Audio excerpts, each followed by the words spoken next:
ગીરમાં સિંહ દર્શન કરવા માટે આવેલા યુવાનો ભાગ્યા છે। વન વિભાગની ટીમ પહોંચતાની સાથે જ વાહનો છોડી અને ભાગી છૂટ્યા હતા।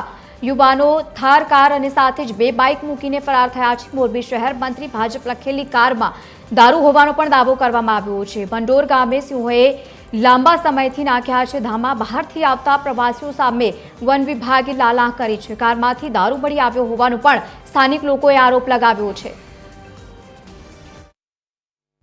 સિંહ દર્શન કરાવે, લોકેશન કરાવે, બીજા જ માણસો બધા કરાવે।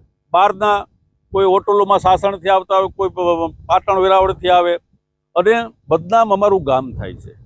પરેશાન અમે થાય, અમારા ગામના લોકો થાય। ઘણા બધી તો છોકરાઓને પણ પૂછપરછ માટે લઈ જાય, પણ ખરેખર આ કરવાવાળા બીજા જ છે। અને આ લોકો નાચી ગયા। આ ગાડી અહીંયા પડી, ગાડી અંદર દારૂની બોટલ પણ છે। અહીંયા બધા હાવ એન્જોય કરવા જ આવે, દારૂ પીવા આવે, ખાવા આવે અને સિંહ જોવા આવે। એટલે અમારી માંગ એવી છે કે આ ફોરેસ્ટ ખાતાને કડક ને કડક કાર્યવાહી આ લોકો માટે થાય।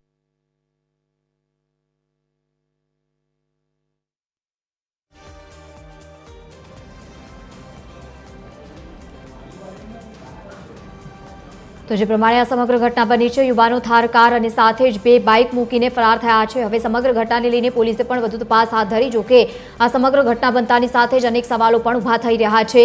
મંડોર ગામે સિંહોએ લાંબા સમયથી ધામા નાખ્યા છે। મહત્વનું છે કે જે પ્રમાણે આ સમગ્ર ઘટના બની છે, બહારથી આવતા પ્રવાસીઓ સામે વન વિભાગે હવે લાલાહ કરી છે। અને બીજી તરફ જે પ્રમાણે કાર મળી આવી છે, કારમાંથી દારૂ મળી આવ્યાનો પણ સ્થાનિક લોકોએ આક્ષેપ કર્યો છે।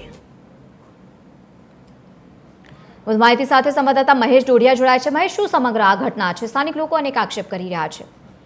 જે ખાસ કરીને વાત કરવામાં આવે તો વેરાવળના મંડોર ગામે ગત રાત્રિના સિંહ દર્શન કરવા આવેલા યુવાનોને વન વિભાગની ટીમ આવી જતા છે તે બે બાઇક અને એક થાર ફોર વ્હીલ છે તે છોડીને નાસી છૂટ્યા છે। ત્યારે જે થાર ગાડી મળી આવી છે તેમાં મંત્રી મોરબી ભાજપ શહેરનો જે બોર્ડ લખેલો છે ને ગાડીની અંદર એક દારૂની બોટલ પણ છે તે હોવાનું છે તે માલુમ પડ્યું છે। ત્યારે જે ગામના સ્થાનિક લોકો દ્વારા છે તે આક્ષેપ લગાવવામાં આવ્યા છે કે અવારનવાર અમારા ગામ અને આજુબાજુના વિસ્તારમાં ગેરકાયદેસર સિંહ દર્શન થાય છે। ત્યારે વન વિભાગની ટીમ છે તે ઘટના સ્થળે પહોંચી છે અને વધુ તપાસ છે તે હાથ ધરી છે। જી આભાર સમગ્ર માહિતી સાથે જોડાવા બદલ।